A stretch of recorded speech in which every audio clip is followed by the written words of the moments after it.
Hello and welcome to the GMS Magazine channel. I am Paco Garcia, your host, and this is the RPG A Day 2021 edition of videos.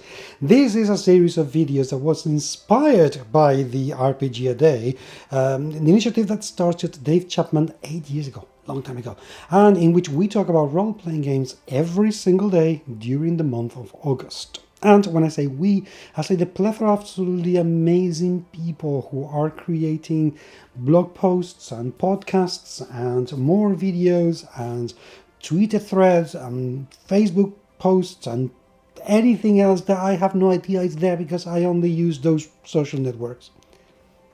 What can I say? I don't have time for more. Today is all about move.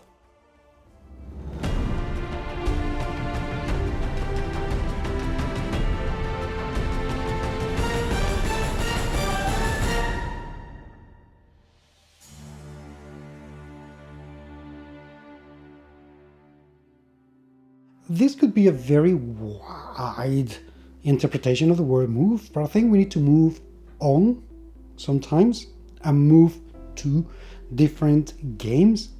It is because, I don't know you, okay, I'm 48 and my life today, and I think everybody's life today, is way busier than it was 25 years ago, I think. Okay, I remember when I was in my late teens, early 20s, and I used to have time for everything. I used to have time to read, and I used to have time to do 3D animation in my Amiga computer, and I used to have time to go out with my friends and go to the cinema, and I used to have time to go to work. I used to run a photography shop and work between 9 a.m. and 2 p.m. and then 5 p.m. till 8:30 or 9 p.m. Yeah, it was pretty shitty. I used to have time to do an awful lot of things. I used to read so much. I used to even go to the gym to do taekwondo.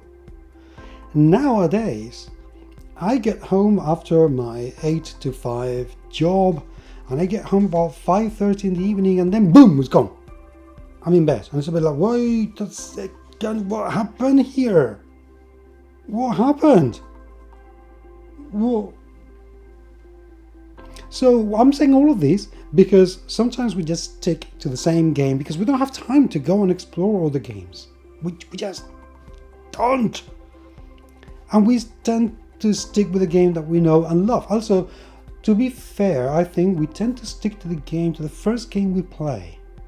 You know, in my case it was D&D, and I stick to D&D, and then I played Call of Cthulhu, and I stick to Call of Cthulhu. But then true is that because I have an undying love of innovation and new things, I tend to follow an awful lot of indie people who write very small little games. I can read very quickly and play them maybe once or twice, and then move on.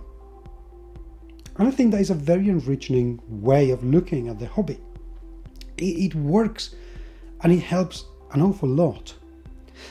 So I'm going to ask you here, because I want this video to be very, very short, but I'm going to ask you, I see you, I understand why you don't want to play anything else.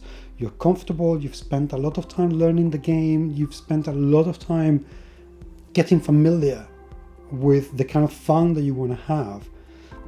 Maybe you don't want to invest the time to risk not enjoying something else that you could invest that time on the game that you already know.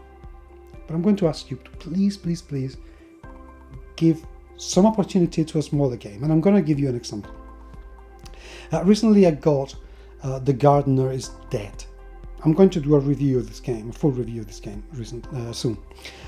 It's a very tiny game. It was very expensive because there are only a few copies being printed, and I wanted to have one of them.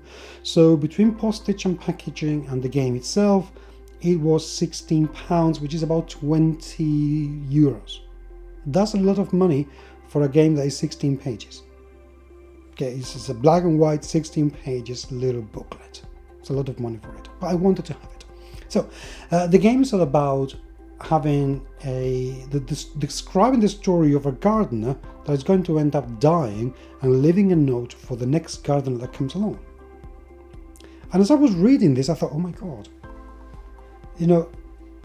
I so could create so many situations. I could adapt this concept, this absolutely amazingly simple concept that I would have never thought of, ever, and describe what would it be like to have a Cthulhu-esque garden, and to be the gardener of a Cthulhu-like, mythos-like garden, or one in Menzoberranzan, or Menzoberranzan, or whatever you call it, or Waterdeep, or Miskatonic. I don't know, any of the wonderful worlds out there.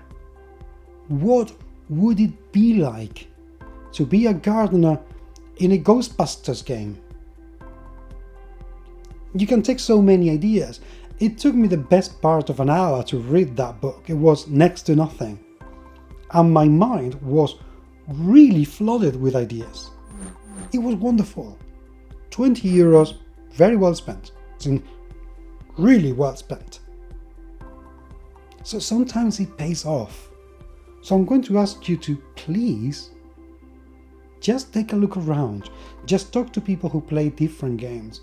Just have a go. And I know that you may, lose a few hours of your precious time. I get it. I do. I see you. I genuinely do.